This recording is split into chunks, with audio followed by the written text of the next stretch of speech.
بسم اللہ الرحمن الرحیم۔ ناظرین کرام السلام علیکم۔ آج کی نشست میں انشاءاللہ سورہ المائدہ کی آیات 64 سے لے کے 70 تک کی تلاوت، سید ابوالعلا مودودی کے تفہیم القرآن سے ان آیات کا ترجمہ اور پھر انتہائی آسان اردو میں عمومی مفہوم پہ مبنی اپنا منظوم ترجمہ اور اس کا خلاصہ پیش کروں گا۔ آیات بے پناہ اہم ہیں، ہمیشہ کی طرح قرآن کی ہر آیت بہت اہم ہے، لیکن آج کی آیات میں جو کچھ اللہ تعالیٰ نے فرمایا جب آپ سنیں گے تو آپ کو اندازہ ہوگا کہ میں نے یہ بات کیوں کی ہے۔ بسم اللہ الرحمن الرحیم، شروع کرتا ہوں اللہ کے نام سے، بڑا مہربان نہایت رحم فرمانے والا ہے۔ وقالت الیہود ید اللہ مغلولہ، بہت ہی سخت اور انتہائی اہم آیت ہے۔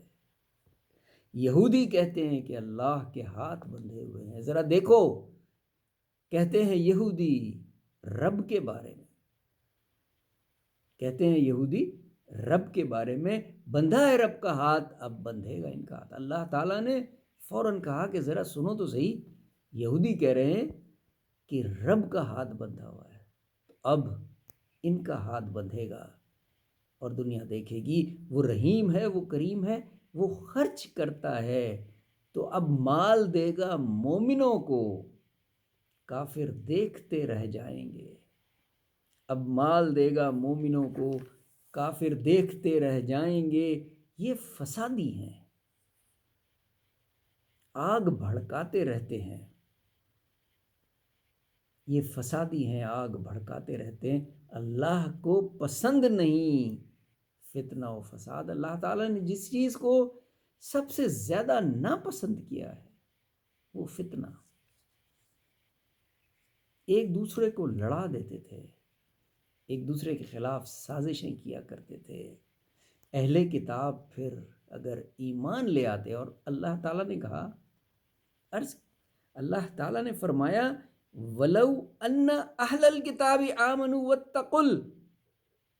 وَاتَّقَوْا لَكَفَّرْنَا عَنْهُمْ سَيِّئَاتِهِمْ وَلَا أَدْخَلْنَاهُمْ جَنَّاتِ النَّعِيمِ۔ اب یہ غور کیجئے، اہل کتاب پھر اگر ایمان لے آتے، رب کا انعام ملتا انہیں، جنت کے باغوں میں رہتے اگر قائم، انجیل پہ تورات پہ رزق ملتا ان کو ہر طرح اطراف سے۔ اللہ تعالیٰ نے جس چیز کو ناپسند کیا فتنہ فساد، اور پھر فرمایا کہ اگر اہل کتاب ایمان لے آتے اور جو کتابیں ان کو دی گئی تھی، تورات، انجیل اور اس کے علاوہ دیگر صحیفے، اگر وہ ان پہ رہتے تو پھر ان کو رزق ملتا رہتا، ہر طرف سے ان کو رزق ملتا۔ اور تب حکم آیا کہ اے رسول پہنچا دو یہ پیغام جو نازل ہوا تم پہ، اور اس کے بعد تم ان کے داروغہ نہیں ہو، میں خود ان سے حساب لوں گا۔ دیتا نہیں اللہ ان کو ہدایت جو انکار کرتے ہیں۔ اسی لیے حضور پاک صلی اللہ علیہ وسلم جب بہت فکر مند ہوتے تھے امت کے لیے اور دیگر امتوں کے لیے، تو اللہ تعالیٰ نے ان کو یہی کہا، یہی فرمایا کہ تم صرف پیغام پہنچا دو اور تم ان کے غم میں اپنے آپ کو نہ گھلاؤ۔ دیتا نہیں اللہ ان کو ہدایت جو انکار کرتے۔ اہل کتاب راہ پہ تب تک نہ آئیں گے جب تک نہ تھام لیں اپنی کتابوں کو، جب تک نہ تھام لیں اپنی کتاب۔ اے پیغمبر، جو کچھ تمہارے رب کی طرف سے تم پر نازل کیا گیا ہے وہ لوگوں تک پہنچا دو، اور اگر تم نے ایسا نہ کیا تو اس کی پیغمبری کا حق ادا نہ کیا۔ جب تک نہ تھام لیں اپنی کتابوں کو، جو بھی لائے پھر ایمان، ہو یہودی۔ اب یہ غور کیجیے گا ذرا، اس آیت پہ بہت بحث ہوتی ہے، بہت بحث ہوتی ہے۔ جو بھی لائے پھر ایمان، ہو یہودی، ستارہ پرست یا کہ نصارہ، شرط ہے اللہ ہو یوم آخرت پہ۔ اکثر لوگ اس بات پہ بحث کرتے ہیں کہ اللہ تعالیٰ نے تو اس آیت میں کہا ہے سورہ المائدہ کی کہ اگر چاہے یہودی ہو، ستارہ پرست ہو، نصارہ ہو، تو اسے گھبرانے کی ضرورت نہیں اگر وہ نیک کام کر رہا ہے۔ جی ہاں، اللہ تعالیٰ نے فرمایا ہے، لیکن ذرا غور تو کیجئے شرط کیا ہے؟ شرط ہے اللہ وہ یوم آخرت پہ ایمان، عمل کرے نیک تو پھر کوئی خوف نہ ہوگا۔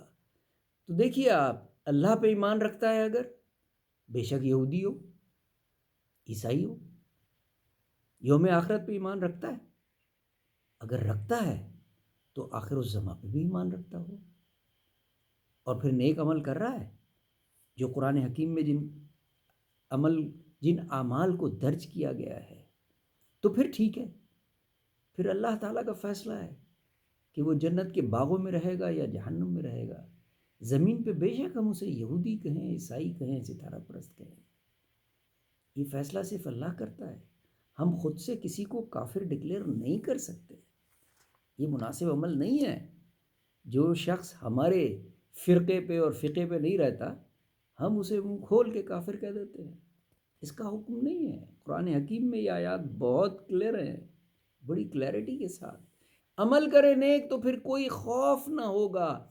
اللہ نے لیا تھا عہد اس وقت بنی اسرائیل سے، بھیجے رسول بھی رب نے، پر وہ باز نہ آئے، جھٹلا دیا ان کو اور قتل کیا کچھ کو، جھٹلا دیا ان کو اور قتل کیا کچھ کو۔ لقد اخذنا میثاقا، میثاق مینز عہد، بنی اسرائیل و ارسلنا الیہم رسولا، عہد لیا اور رسول بھیجے۔ فریقاً کذبوا و فریقاً یقتلون، یعنی کچھ کو جھٹلایا کذبوا، اور کچھ کو یقتلون یعنی قتل کر دیا۔ یہاں ان سے غلطی ہوئی ہے، اپنی کتاب چھوڑی اور جو نبی بھیجے تھے ان کو جھٹلایا بھی اور قتل، ناحق قتل کیا۔ ان وجوہات کی وجہ سے وہ جنت کا حصہ نہیں بن سکیں گے۔ یہ بڑی کلیئر آیات ہیں، ہمارے علماء کرام کو چاہیے کہ اس بات کی وضاحت ضرور کیا کریں۔ صدق اللہ العظیم۔ آپ کا بہت شکریہ، بہت خیال رکھیے گا۔ اللہ حافظ۔